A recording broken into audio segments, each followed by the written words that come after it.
Good evening, sir. Good evening बेटा. Good evening everyone. Please अपना अपना वीडियो ऑन कर लेना एक बार. अभी और भी लोग ज्वाइन कर रहे हैं, सर उन्हें एडमिट कर रहा हूँ.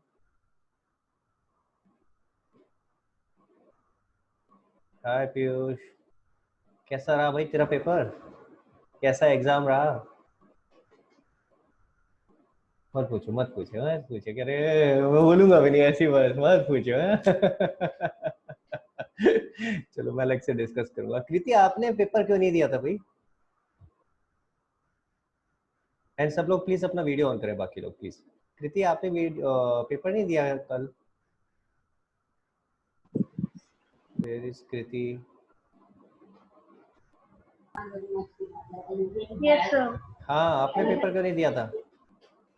सर अभी वो थोड़ी सी वीडियोस देखने रह गई थी इसलिए. तो आपने मेरे से बात तो करी नहीं. नहीं नहीं, मेरे से अभी क्लास के बाद बात करना भाई, ऐसे थोड़ी ना होता है. ठीक है, क्लास के बाद बात करना है एक बार. एंड प्लीज सब लोग वीडियो ऑन करें, सब लोग बैठे प्लीज.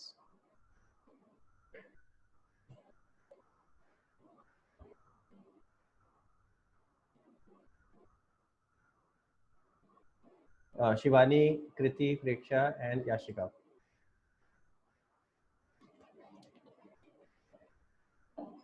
प्लीज अपना अपना वीडियो ऑन करें. एंड मैं 1-2 मिनट और वेट करना चाहूँगा. आई थिंक और भी बच्चे ज्वाइन करने चाहिए आज. एनपीओ का टॉपिक चल रहा है, उसमें तो आज अच्छा बच्चे आया, एक और आया का, क्योंकि काफ़ी इंपॉर्टेंट टॉपिक है आज का. आपको सारी एडजस्टमेंट सीखनी है, किस किस तरह से करनी है.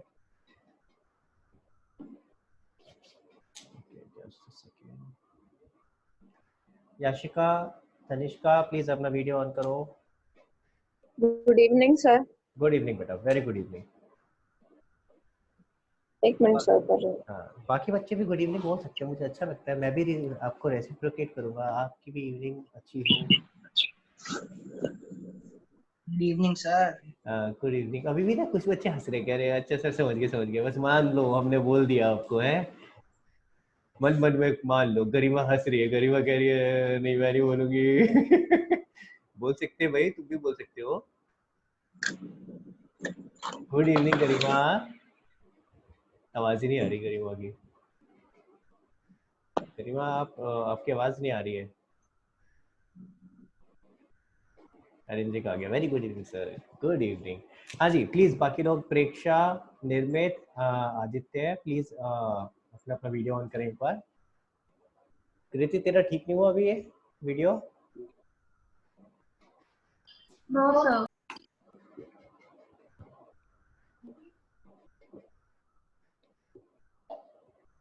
सॉरी. ओके.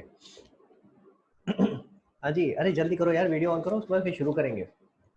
जिसने अभी वीडियो ऑन नहीं किया है, गरिमा, प्रेक्षा, प्रेक्षा मैं वेट कर रहा हूँ भाई, वीडियो ऑन करो जल्दी. हाँ, and Garima. Sir 10 minute. 10 minute? Sir 1 minute कर रही हूँ, 1 मिनट. 1 सेकंड बोलते थे बच्चे यार, हम भी 1 सेकंड बोलते थे, 1 मिनट बोलते थे. 10 मिनट पहली बार सुना मैंने.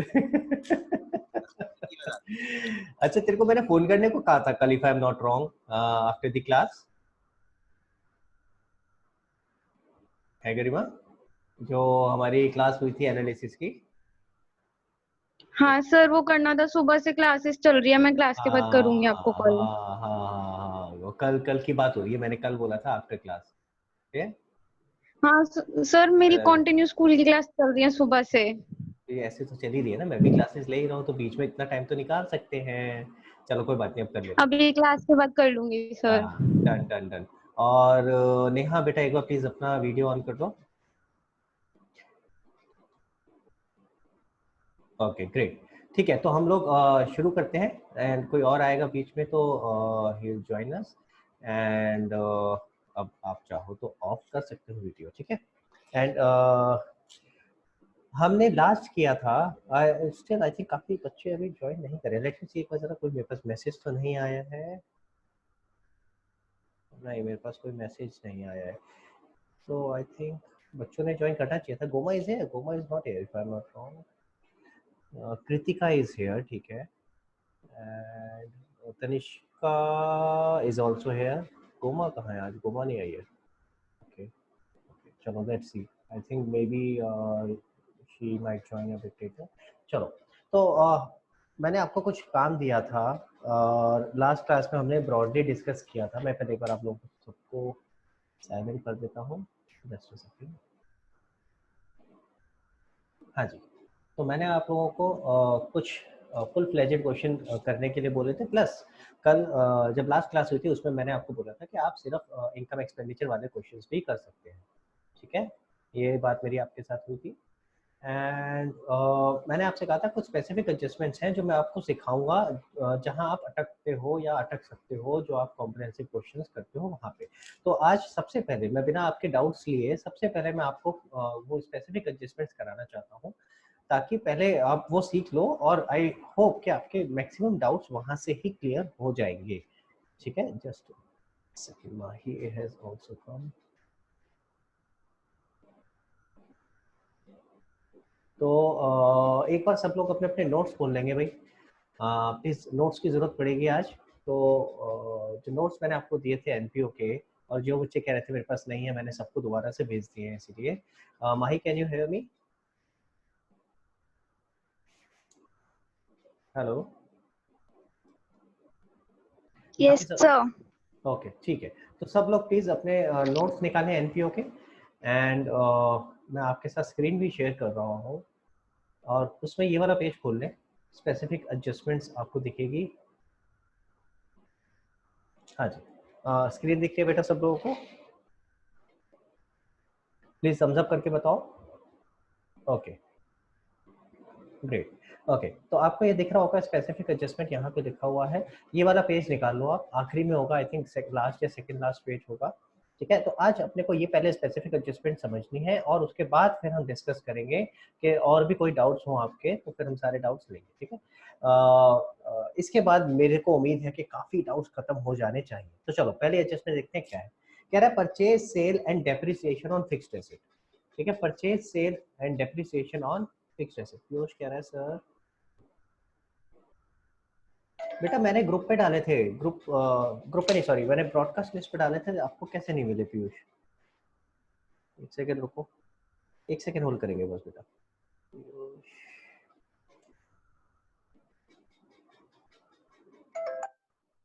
तेरे पास पहुंचे हुए तो हैं भाई? नहीं, ये वाला तो टेस्ट है, सॉरी। देख भेजा हुआ है मैंने, अकाउंटिंग फॉर पार्टनरशिप लिखा हुआ है। Just a second, where is Piyush? Okay here. Piyush बेटा आप चेक करो एक बार, कल भेजा है सर, कल। अब दिख गए। हाँ मिल गया ना, ठीक है, मैंने उस पर लिखा भी था एनपीओ नोट्स। ठीक है, आई गेस और सबके पास तो होंगे। और शिवानी आपको भी भेजिए बेटा, कल वाली कल चेक करो, आपका उस पर टिक भी दिख रहा है मुझे। Where is Shivani? Second, I can't see Shivani, ये रही। हाँ शिवानी, आपको मिले नोट्स? बेटा बाकी सारे लोग कंफर्म करो प्लीज एक बार, सबके पास नोट्स है कि नहीं। सर ओपन नहीं हो रहा वो। बेटा फिर आपको वो किसी और सिस्टम पे खोलना पड़ेगा आपके फ़ोन में। इसका मतलब वो WPS करके जो एक सॉफ्टवेयर होता है वो नहीं है, जो नॉर्मल वर्ड फाइल खोलने के लिए सॉफ्टवेयर होता है ना, इसका मतलब आपके पास वो नहीं है। अच्छा हाँ, तो किसी लैपटॉप पे फॉरवर्ड कर लो, उसको ना कहीं पे भी फॉरवर्ड कर लो, कहीं पे भी खोलोगे और खुल जाएगा, नॉर्मल डॉक्यूमेंट है वो। हाँ ओके तनिष्का, सर। आप कुछ कह रहे हो? तनिष्का आपका हैंड रेज है बेटा।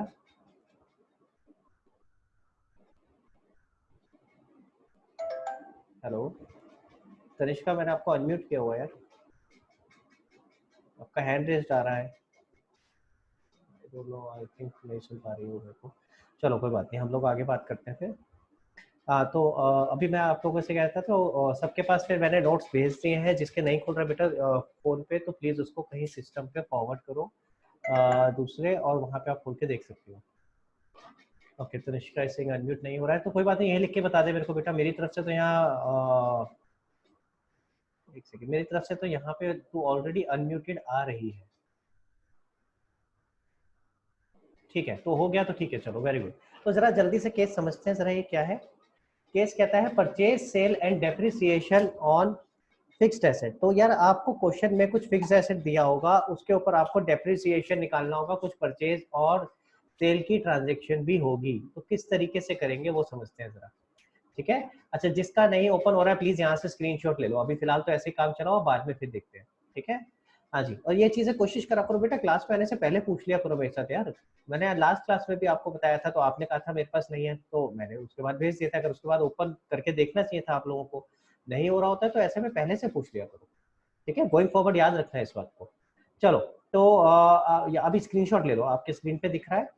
तो पहला एडजस्टमेंट क्या है, परचेज, सेल एंड डेप्रिसिएशन और फिक्स्ड एसेट। तो कोई भी फिक्स्ड एसेट हो, कोई भी। अब अगर इस क्वेश्चन में देखोगे तो मैंने स्पोर्ट्स इक्विपमेंट लिया हुआ है। पहले तो मैं आपको वापस रिकॉल करा रहा हूँ, स्पोर्ट्स इक्विपमेंट और स्पोर्ट्स मटेरियल में फर्क होता है।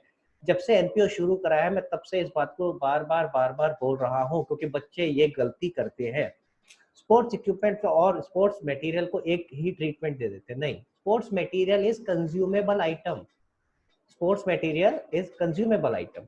वहां तो कंजम्पशन वाला रूल लगेगा, जैसे कंजम्पशन वाले आपने जो सिनेरियोस करे थे वही सारे सिनेरियोस आपको यहाँ भी करने हैं, क्लियर है। लेकिन जो स्पोर्ट्स इक्विपमेंट है वो फिक्स्ड एसेट है, तो फिक्स्ड एसेट के साथ जो हम ट्रीटमेंट सीख रहे हैं यहाँ पे वो आप करोगे, क्लियर है, तो ये याद रखना है। अच्छा, मैंने अभी स्पोर्ट्स इक्विपमेंट का एग्जाम्पल लिया है, यही सेम सिचुएशन आपकी फर्नीचर, आपका बिल्डिंग, किसी भी फिक्स्ड एसेट के साथ हो सकती है, ठीक है, क्लियर है। तो आपको याद रखना, जो तरीका भी मैं आपको यहाँ बता रहा हूँ, जो तरीका मैं आपको यहाँ बताने वाला हूँ वो सारे फिक्स एसेट के ऊपर लगेगा। तो क्वेश्चन में दिया है रिसिप्ट एंड पेमेंट अकाउंट। अगर आप पेमेंट साइड पे देखोगे तो कोई परचेज ऑफ स्पोर्ट्स इक्विपमेंट दे रखा है कि आपने फिक्स एसेट खरीदा, और अगर आप रिसिप्ट साइड पे देखोगे तो आपने कुछ स्पोर्ट्स इक्विपमेंट बेचा है, उसका आपको बुक वैल्यू और सेल वैल्यू दे रखी है, क्लियर है। बुक वैल्यू कितनी है, 22,000 रुपए, और सेल वैल्यू है 25,000 रुपए। तो ये सारी चीज आपको दी हुई है in relation to sports equipment, ठीक है। अब सवाल ये उठता है कि सर शुरू कैसे करेंगे, इस तरह की अगर एडजस्टमेंट आएगी तो आपको याद होना चाहिए, मैंने आपको बताया था जो हमारा तरीका होता था, फुल फ्लेजेड क्वेश्चन में ही आएगा ये सब। मैंने तो छोटा सा एक्सट्रैक्ट निकाल के अभी आपको दिखा दिया है, ये सब फुल फ्लेजेड में आएगा। रिसिप्ट एंड पेमेंट में ये दो में से कुछ भी आइटम आ सकते हैं, दोनों भी और एक भी लिखा आ सकता है, और नीचे नोट जैसे दिया है वो क्या है, आपका एडिशनल इन्फॉर्मेशन जो अलग से लिखी है। तो हम क्वेश्चन कैसे करते थे फुल फ्लेजेड, सबसे पहले हम फॉर्मेट बनाते थे। तो मैं आपको फॉर्मेट दिखा देता हूँ, मैंने यहाँ फॉर्मेट ऑलरेडी बना रखा है, जस्ट अ सेकेंड। हाँ जी, मैंने यहाँ फॉर्मेट ऑलरेडी तैयार कर रखा है, ठीक है। तो मेरे पास बैलेंस शीट है, मैं इसको मैं लिख देता हूँ, this is opening balance sheet, ठीक है। और इसी तरीके से इनकम एक्सपेंडिचर अकाउंट हो गया, और ये बैलेंस शीट हो गई हमारी क्लोजिंग बैलेंस शीट, ठीक है। तो मैंने ऑलरेडी फॉर्मेट ये ले रखा है, ठीक है। तो सबसे पहला स्टेप हमारा फॉर्मेट होता था, दूसरा स्टेप होता था मार्क एडजस्टमेंट। तो जब मार्क एडजस्टमेंट वाला पार्ट आएगा तो आपने ये ऑलरेडी एडजस्टमेंट मार्क कर रखी होगी यहाँ पे, आप यहाँ पे लिख दोगे दोनों के आगे, स्पोर्ट्स इक्विपमेंट के आगे 1 और 2, ठीक है। अब उसके बाद थर्ड स्टेप आता था, आप एक एक करके आइटम सारी रिसिप्ट एंड पेमेंट से ट्रांसफर करते थे, याद है। अब जैसे ही आप ये ट्रांसफर कर रहे होते थे तो कोई अगर कैपिटल नेचर की रिसिप्ट या पेमेंट आती थी तो मैंने कहा था उसको अभी ट्रांसफर नहीं करना है, डॉट लगा के छोड़ दो, ठीक है, कि हम इसको बाद में पे करेंगे। तो सेम चीज मैं यहाँ कर रहा हूँ, मैं यहाँ पे इस पे वर्ड में लिख नहीं सकता, तो आप ये मान के चलो रिसिप्ट और पेमेंट साइड में जो लिखा है मैंने डॉट लगा के अभी उसको छोड़ दिया, मैं अभी उसको पिक नहीं करूंगा। फिर हम क्या करते थे, फिर हम आगे चलते थे, जब सारी एडजस्टमेंट हो जाती थी, जब सारी चीजें रिसिप्टेड पेमेंट से ट्रांसफर हो जाती थी, सिर्फ डॉट वाली हमारी फिक्स्ड एसेट वाली बची होती थी, तब हम आते थे नोट्स पे। नोट्स में हम देखते थे कि अच्छा ये क्या ओपनिंग बैलेंस से रखा है, तो हम ओपनिंग बैलेंस लिखते थे। हम यहाँ से ही शुरू कर रहे हैं, तो मैं आपको थोड़ा सा ये आपको मैंने स्टोरी समझाने की कोशिश करी है कि हम जब कॉम्प्रिहेंसिव क्वेश्चन करते हैं तो वो भी किस तरीके से चलते हैं, ठीक है। हाँ, तो सबसे पहले अब मैं क्या लिख रहा हूँ, ओपनिंग बैलेंस, जो आपको नोट में दे रखा है कि 1 अप्रैल 2018 को स्पोर्ट्स इक्विपमेंट का कितना ओपनिंग बैलेंस है, 1,75,000। अब क्योंकि ये हमारे एडिशनल इंफॉर्मेशन में है, नोट्स में है, तो इसके दो इफेक्ट होंगे। दो इफेक्ट कैसे होंगे जरा देखते हैं। एक तो आएगा ऊपर ओपनिंग बैलेंस शीट में, क्योंकि ये ओपनिंग आपका दे रखा है स्पोर्ट्स इक्विपमेंट का बैलेंस, तो ये यहाँ आ जाएगा एसेट साइड पे, स्पोर्ट्स इक्विपमेंट। एक बार देखते हैं जरा कितना था वापस, 1,75,000, तो यहाँ पे आ जाएगा 1,75,000। तो एक तो यहाँ पे आ गया। अब इसके अलावा इसका दूसरा इफेक्ट कहा जाएगा, आपको याद होना चाहिए, जब हम ओपनिंग बैलेंस शीट क्लोज करते थे उसके बाद हम कैपिटल फंड को नीचे लाते थे, फिर साथ में हम बाकी सारे एसेट और लायबिलिटी भी चेक करते थे, कहीं और गए हैं, जो नहीं गए होते उन्हें क्लोजिंग बैलेंस शीट में भी लेके जाते थे। तो हम इसको क्लोजिंग बैलेंस शीट में भी लिखेंगे, स्पोर्ट्स इक्विपमेंट। तो आप अगर ध्यान से देखें तो एक तरह से इसके दो इफेक्ट हो गए। कितना था? 1,75,000। क्लियर हुआ? हाँ जी। तो आपने सबसे पहला काम किया, आपने ओपनिंग बैलेंस लिखा 1,75,000, ओपनिंग बैलेंस शीट में भी लिखा और क्लोजिंग में भी लिखा। ठीक है। अब इसके बाद अब वापस आएंगे हम रिसिप्ट एंड पेमेंट पे। Depreciation is last item, depreciation को अभी नहीं करते, वापस आ रहा हूँ मैं रिसिप्ट एंड पेमेंट पे। पहले पेमेंट वाली साइड कर लेते हैं। कहता है क्या लिखा है? Purchase of sports equipment 1,20,000। तो ऐसे केस में क्या करेंगे? इसका एक ही इफेक्ट होगा क्योंकि रिसिप्ट एंड पेमेंट अकाउंट में है। तो एक इफेक्ट क्या होगा? आप इसको ऐड कर दोगे एसेट में परचेज के नाम से। 1 लाख कितना था? 1,20,000। सो आप यहाँ लिख दोगे 1,20,000। ठीक है। टोटल मेरे पास आ गया 2,95,000। ठीक है। अरिंचे का मुझे हैंड रेस दिख रहा है, अरिंचे आऊंगा आपके पास। और भी किसी को डाउट हो तो हैंड रेस करके छोड़ दो, मैं अभी आपके पास आऊंगा। ठीक है। हाँ जी। तो परचेज का आपने एक इफेक्ट लेना था, वो ले लिया। अब वापस आते हैं। अब इसके बाद मैं रिसिप्ट साइड पे जा रहा हूँ। यहाँ पे कुछ सेल दे रखा है और बुक वैल्यू दे रखी है। बुक वैल्यू कितनी थी? 22,000 और आपने बेचा कितने में? 25,000। ठीक है। तो अब इसका क्या करेंगे? इसका भी एक ही इफेक्ट होना चाहिए, लेकिन मैंने आपको लास्ट क्लास में सिखाया था इसका एक इफेक्ट कैसे होता है। इसके हम ब्रेकअप करते हैं दो पार्ट्स में। तो हम यहाँ लिखते हैं सेल वैल्यू कितनी है। वापस आ रहा हूँ जरा क्वेश्चन पे, दिखा रहा हूँ आपको 25,000। ठीक है। इसके दो पार्ट्स करेंगे। 25,000 इसके दो पार्ट्स करते हैं हम। इसमें से कहते हैं भाई कॉस्ट कितनी है, या कॉस्ट की जगह मैं बुक वैल्यू वर्ड भी यूज कर सकता हूँ। और दूसरा पार्ट होता है प्रॉफिट या लॉस कितना है। ठीक है। तो आपको बुक वैल्यू दे रखी थी 22,000 रुपये। 22,000 की चीज आपने 25,000 रुपये में बेची है, तो हमें प्रॉफिट हो गया 3,000 रुपये का। क्लियर है? हमने 25,000 के दो टुकड़े कर दिए। अब आप ध्यान से समझना इस बात को। 25,000 का एक ही इफेक्ट लेंगे पर दो टुकड़ों में अलग अलग। 22,000 जो कॉस्ट है वो तो आप, क्योंकि आपने बेच दिया एसेट, तो it is reduced from fixed asset in closing balance sheet. ठीक है। और जो 3,000 का प्रॉफिट है, ये कहा जाएगा इनकम एंड एक्सपेंडिचर की क्रेडिट साइड पे, इनकम साइड पे। ठीक है। अगर ये लॉस होता तो एक्सपेंस साइड पे जाता। तो जरा इसका इफेक्ट लिखते हैं। तो यहाँ मैं माइनस करूंगा सेल, जो बुक वैल्यू है वो माइनस होती है, यानी कि 22,000 रुपये। तो अगर आप देखो यहाँ कितना बच गया? 2,73,000। ठीक है। और 3,000 रुपीज मेरा इनकम एक्सपेंडिचर में इनकम साइड पे आ जाएगा। This is my income expenditure, income side पे आ जाएगा by profit on sale of sports equipment. कितना है? 3,000। क्लियर हो गया जी? ठीक है। ओके। तो अब तक हमने क्या क्या कर लिया है? हमने ओपनिंग बैलेंस लिखा, उसके बाद फिर हमने परचेज और सेल लिखा। सेल का एक ही इफेक्ट लिया लेकिन दो टुकड़ों में करके, ये याद रखना है बेटा। ठीक है। अब उसके बाद बचा क्या? सिर्फ एक आइटम और बची, डेप्रिसिएशन। कितना है? 10%। तो अब डेप्रिसिएशन लगा देंगे। तो वापस आते हैं नीचे। हाँ जी। Minus depreciation at the rate 10%, so which will be 27,300। ठीक है। ये भी माइनस हुआ था। हाँ जी। तो जरा इसको कैलकुलेट कर लेते हैं। 2,73,000 माइनस 27,300, इट कम्स टू 2,45,700। ठीक है। और 27,300 का एक इफेक्ट हम और लेंगे। 27,300 का दूसरा इफेक्ट कहाँ आएगा? डेप्रिसिएशन आपका जाएगा यहाँ पे। तो depreciation on sports equipment 27,300। Clear है? Depreciation was again adjustment item. तो उसके दो इफेक्ट थे। क्लियर? मैंने आपको ये पूरा करके दिखाया है एक एक स्टेप बाय स्टेप आराम से, क्योंकि ये आता है, ये क्वेश्चन आएगा, पक्का आएगा। कोई भी एसेट के ऊपर आ सकता है। मैंने स्पोर्ट्स इक्विपमेंट का एग्जांपल लिया है, या आपका फर्नीचर में भी आ सकता है, बिल्डिंग में भी आ सकता है, किसी में भी आ सकता है। हाँ जी। तो जिस इसको क्लियर है प्लीज थम्स अप करके बताओ मुझे, और जिस डाउट है please raise your hand, I am waiting.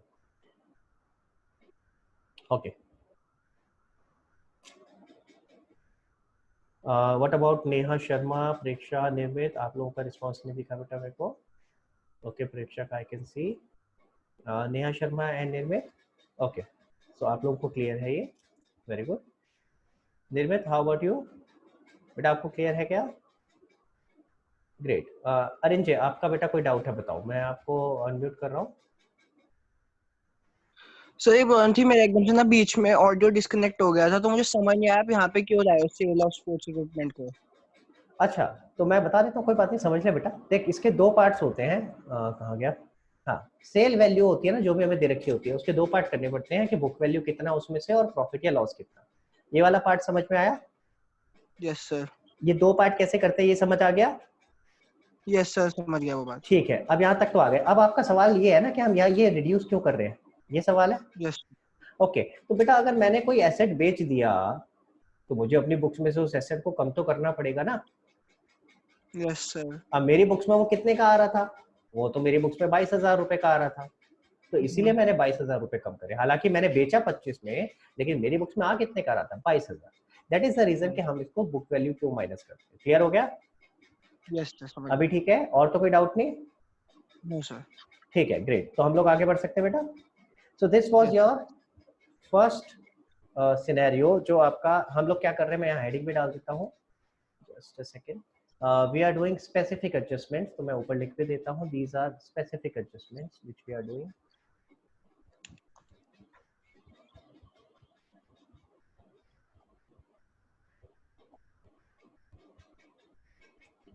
और मैंने अभी आपको पहली वाली करके दिखाई है, ठीक है। और ये अभी कंप्लीट नहीं हुई है, अभी एक वाइस वर्सा चीज भी डिस्कस करनी है। मैंने आगे लिखा हुआ था वाइस वर्सा, अगर आप ध्यान से देखो तो what do you mean by vice versa, ये क्या होता है, क्या नई चीज है वाइस वर्सा, तो जरा समझते हैं। पहले मैं यहाँ पे लिख देता हूँ, दिस इज केस नंबर 1, ठीक है, क्लियर है। एंड आप लोग पहले इसकी फोटो खींच लो एंड उसके बाद फिर डिस्कस करेंगे।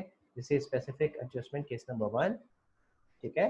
This is your opening balance sheet and this is your income and expenditure account,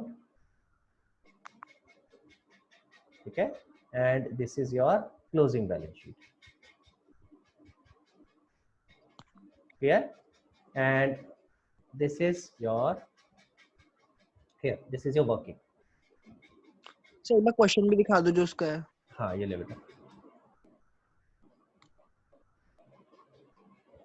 ठीक है। अच्छा, एक चीज और, किसी ने मेरे से पूछा नहीं, सर हम डेप्रिसिएशन लास्ट में निकाल रहे हैं 10%, ऐसा क्यों? अब जरा मैं ले लिया बेटा तेरा फोटो, चले आ गया रेंज? हाँ जी, जरा समझ लो, ये कुछ चीजें हैं इंपॉर्टेंट, बाद में दिमाग में आती हैं। आप देखो, डेप्रिसिएशन में लास्ट में निकाल रहा हूँ, ठीक है। टेक्निकली अगर हम समझें तो प्रैक्टिकली होता कैसे है, जो परचेज और सेल है उसकी डेट गिवन होती है, पर क्वेश्चन में तो मुझे पता ही नहीं है।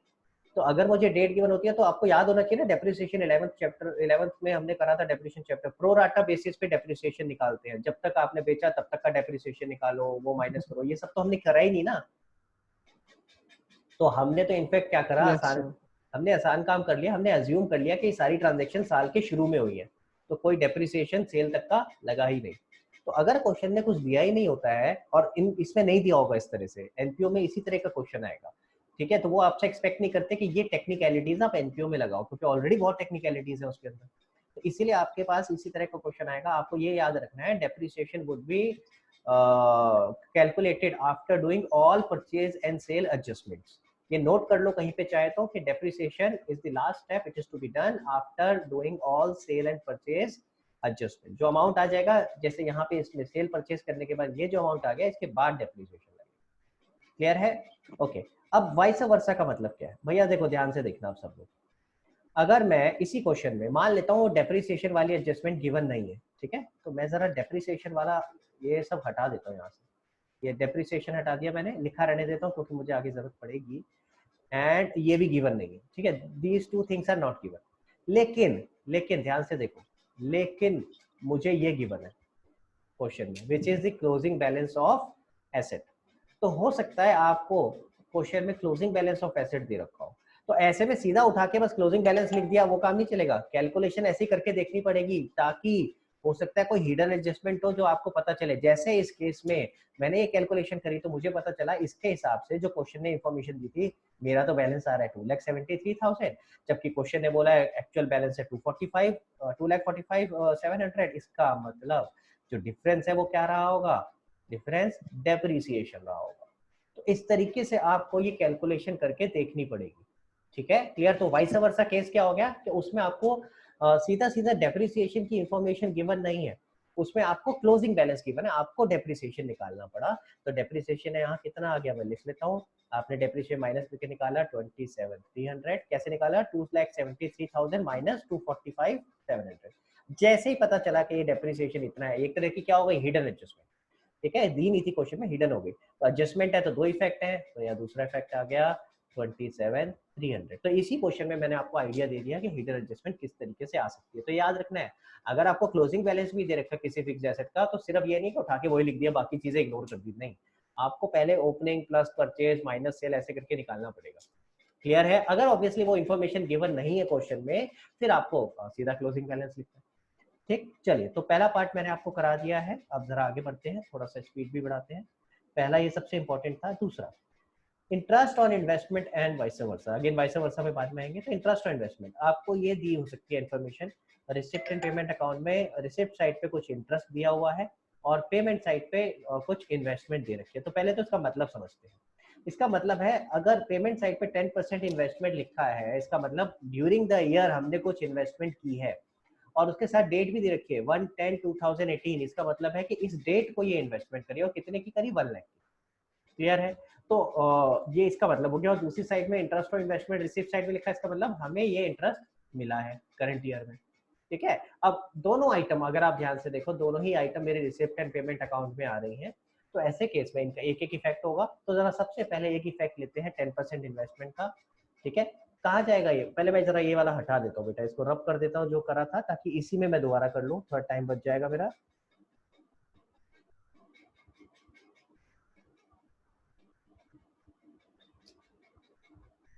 ओके,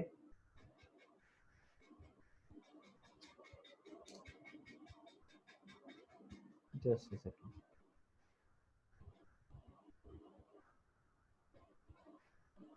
तब तक आप लोग सोचो कहाँ पे जाएगी आइटम।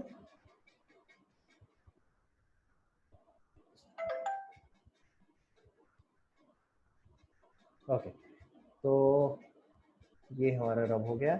सबसे पहले मैंने आपको कहा कि मैं इन्वेस्टमेंट लिख रहा हूँ। इन्वेस्टमेंट कहाँ जाएगी, इन्वेस्टमेंट आएगी क्लोजिंग बैलेंस शीट में।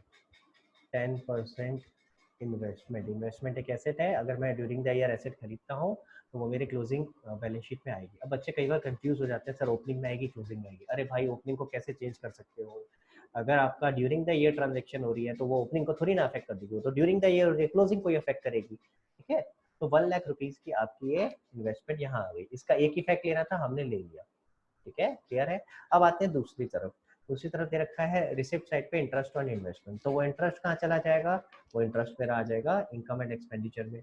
अब क्योंकि वो मेरे को मिल रहा है तो मेरी इनकम है, तो बाय इंटरेस्ट रिसीव्ड कितना है, कितना था, आई थिंक 2000 रुपीज, 4000, तो 4000 वो यहाँ आ गया।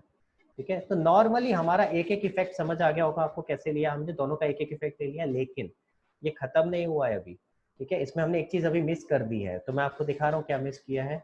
अगर आप ध्यान से देखो, ये जो 10% है, this is your hidden adjustment. मैंने लास्ट टाइम भी आई थिंक करके दिखाई थी।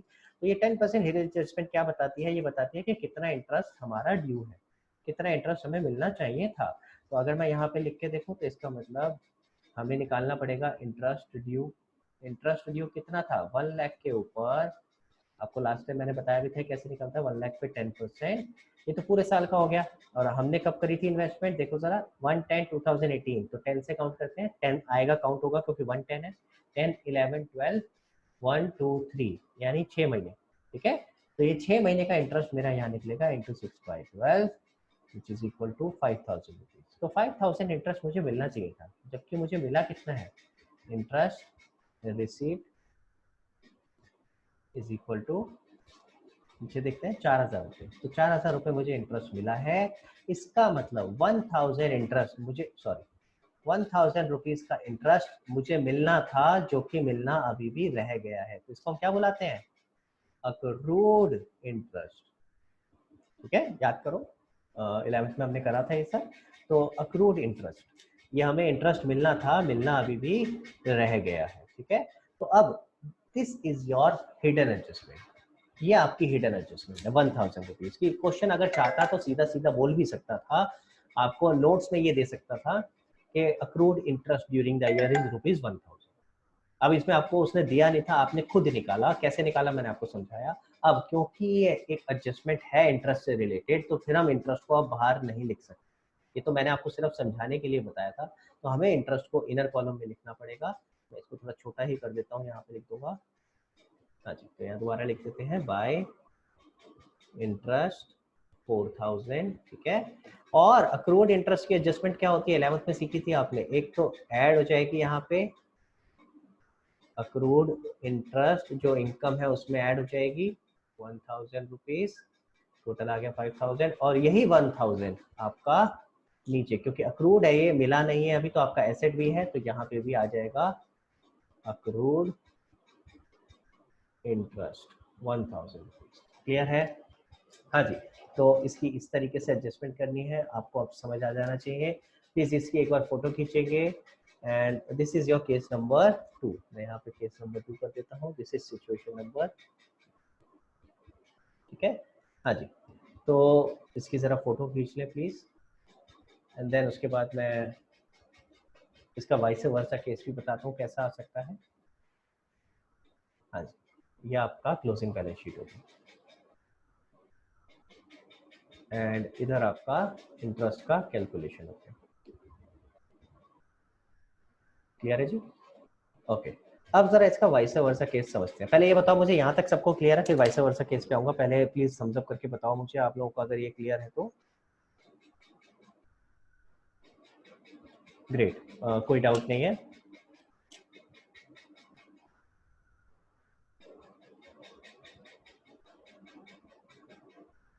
ओके, तो याशिका मेरे से एक सवाल पूछ रही है, सर हम अक्रूड इंटरेस्ट को आउटस्टैंडिंग इंटरेस्ट नहीं कह सकते एनपीओ में?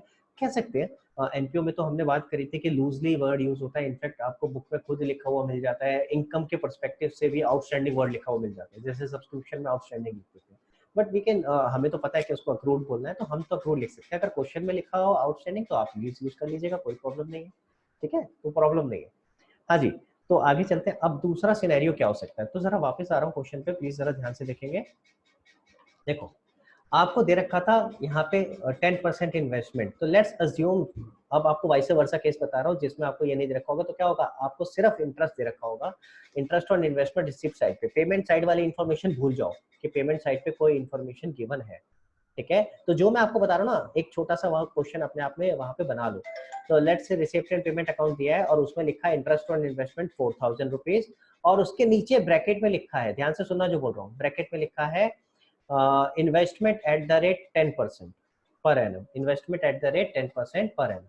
क्लियर है? तो ये लिखा है ना जो इंटरेस्ट ऑन इन्वेस्टमेंट, इसके आगे और मान के चलो लिखा हुआ है eight the rate 10% per annum, और आउटर कॉलम में आ गया 4000, और पेमेंट साइड पे मान के चलते हैं कुछ नहीं दिया होगा, ठीक है। तो अगर इतना दिया होता तो क्या करते, ठीक है, वो करके जरा समझ रहे। तो मैं इसको वापस से रब कर रहा हूँ पहले एक बार, एंड देन विल अंडरस्टैंड कि अगर इतना दिया होता तो क्या करते। किसी को क्वेश्चन समझने में प्रॉब्लम, क्वेश्चन समझ आ गया सबको? मैंने अभी जो बताया है कि क्वेश्चन में क्या दिया हुआ है, अगर किसी को डाउट है तो प्लीज मेरे से अभी पूछे। ओके ग्रेट, इसको हटा देता हूं मैं।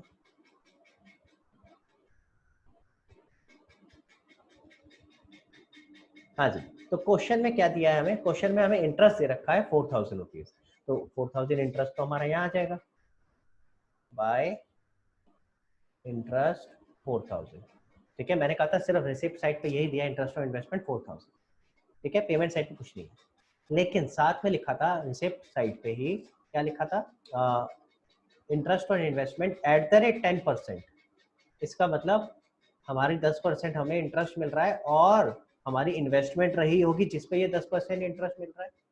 अब हो सकता है आपको ओपनिंग बैलेंस शीट में ये इन्फॉर्मेशन नहीं दी हो कि हमारी कितनी इन्वेस्टमेंट थी, तो आपको खुद ये निकालना पड़ेगा। आपसे ये एक्सपेक्टेड है कि आप खुद रिवर्स कैलकुलेशन करके निकालो कि भैया जब इंटरेस्ट मिल रहा है तो हमारी कुछ इन्वेस्टमेंट ऑलरेडी रही होगी, तो कितनी रही होगी। अगर मुझे 4000 रुपए का इंटरेस्ट मिल रहा है 10% के हिसाब से, अगर मैं एक्स मान लेता हूँ, इन्वेस्टमेंट की वैल्यू, ठीक है, तो मेरा x कितना आ जाएगा, 4000 इंटू 100 अपॉन में 10 विच इज इक्वल टू 40,000। इसका मतलब 40,000 रुपए का मुझे इंटरेस्ट, 40,000 रुपए की मैंने इन्वेस्टमेंट करी होगी, जिसके ऊपर 10% 4,000 रुपए मुझे मिल रहे हैं, क्लियर है। अब क्योंकि मैंने अगर करंट ईयर में इन्वेस्टमेंट करी होती तो मुझे दिख रहा होता रिसिप्ट एंड पेमेंट अकाउंट में, मैं कह रहा हूँ वो है ही नहीं, पेमेंट साइड पे कोई इन्वेस्टमेंट नहीं है। इसका मतलब क्या हुआ, हमने पिछले सालों में करी होगी तो मेरी ओपनिंग बैलेंस शीट में आनी चाहिए, विच मीन्स ये मेरी इन्वेस्टमेंट ओपनिंग बैलेंस शीट में आएगी। यहाँ पे